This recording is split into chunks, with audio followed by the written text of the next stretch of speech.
Okay, ladies, now let's start with normal factoring. If we have the equation 9x minus 6, we said in factoring, we factor the numbers and we factor the variables.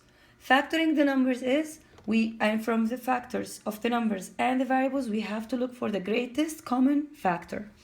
Now, in this one, we will look at the numbers first. 9 and 6. What's the greatest common factor between 9 and 6? It is 3.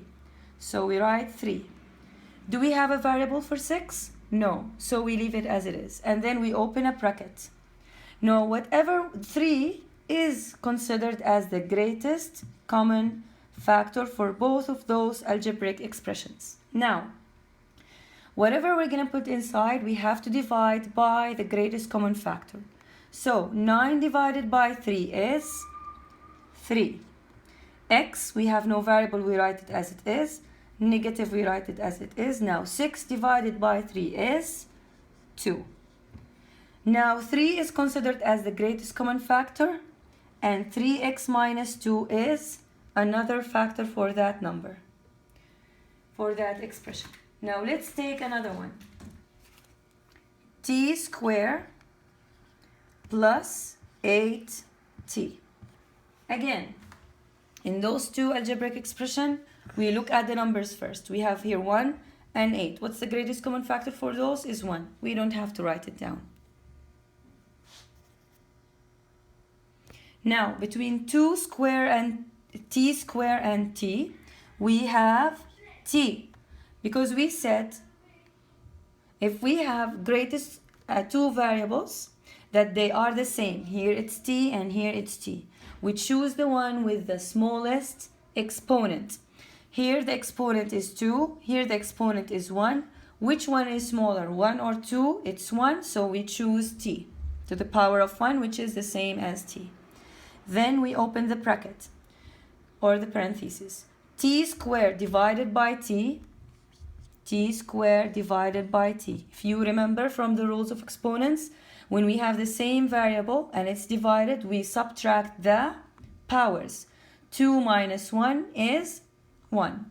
So t squared divided by t is t. Or you can think of it as, if we have two t's, we took one of it, we have only one t now.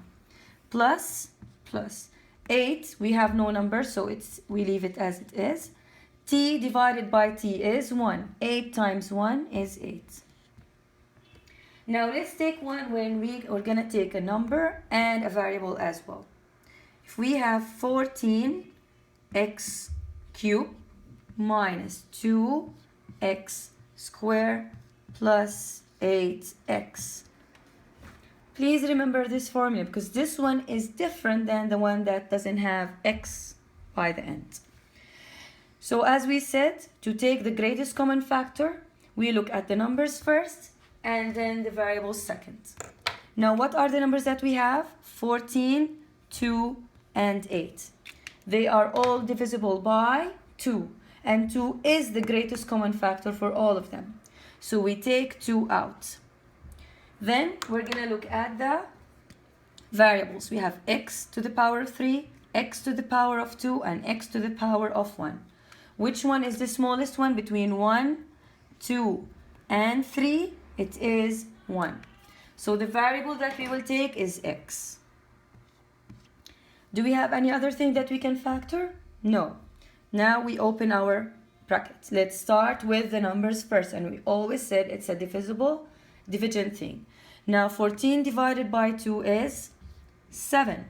X to the power of 3 divided by x is x to the power of 2, because we said it is division, so we minus. 3 minus 1 is 2, or as we said, if we have 3 x's, we took one of them, we are left up with 1x. Now minus. Now we will start with the second expression. 2 divided by 2 is 1. X squared divided by x is x. 1 times x is x. Now we will start by factoring the last one. 8 divided by 2 is 4. X divided by x is 1. 1 times 4 is 4. Now We will learn afterwards how to factor this one.